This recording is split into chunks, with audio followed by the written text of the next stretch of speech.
একো নাই, লাজ কৰিব নালাগে। আমি সবে মন দি শুনাৰ কাৰণে চেষ্টা কৰিম। Keep silent. নমস্কাৰ, মোৰ নাম বিজুলী বৰ্মন। মই হালাপুৰা মহাবিদ্যালয়ৰ হালাপুৰাৰ এজন ছাত্ৰী। মই BA ফিফ্থ ছেমিষ্টাৰত কৰোঁ। মোৰ ইণ্টাৰ্ণশ্বিপৰ টপিকটো হৈছে ফেষ্টিভেলছ অফ আছাম, অসমৰ উৎসৱ।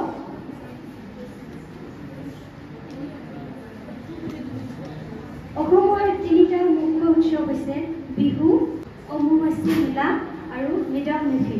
অসমৰ আটাইতকৈ ডাঙৰ উৎসৱটো হৈছে বিহু।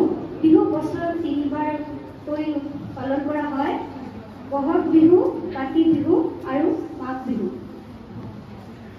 বহাগ বিহু হৈছে নৱবৰ্ষ আৰু কৃষকৰ বাবে খেতিৰ আৰম্ভণিৰ সময়, আৰু কাতি বিহু খেতি চপোৱাৰ সময়ত পালন কৰা হয়, আৰু মাঘ বিহু শস্য চপোৱাৰ সময়ত পালন কৰা হয়। অম্বুবাচী মেলা কামাখ্যাৰ পালন কৰা হয় আৰু ইয়াত ধৰ্মীয় অনুষ্ঠান উৎসৱ। মৃদং মেফি হৈছে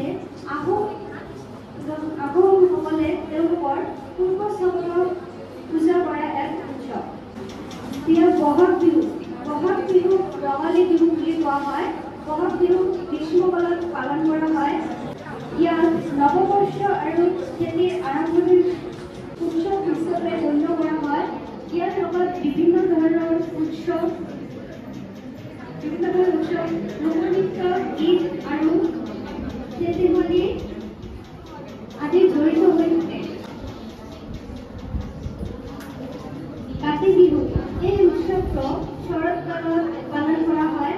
কাতি বিহু কঙালী বিহু বুলি কোৱা হয়। কাতি বিহু শস্য চপোৱা হিচাপে গণ্য কৰা হয়। কাতি বিহুত আমি সকলোৱে তুলসী পুলিৰ তলত জুই জ্বলাই আৰু ঘৰৰ চোতালত চাকি জ্বলাই পালন কৰোঁ। মাঘ বিহু ভোগালী বিহু বুলি কোৱা হয়। শীতকালত পালন কৰা হয়। ইয়াক শস্য চপোৱাৰ উৎসৱ হিচাপে গণ্য কৰা হয়। মাঘ বিহুত আমি মেজি জ্বলাই আৰু ভোজ ভাত খাই আৰু বিভিন্ন আনন্দ ফূৰ্তিৰে এই উৎসৱ পালন কৰোঁ। অম্বুবাচী মেলা এই উৎসৱটো গুৱাহাটীৰ কামাখ্যা মন্দিৰত পালন কৰা হয়।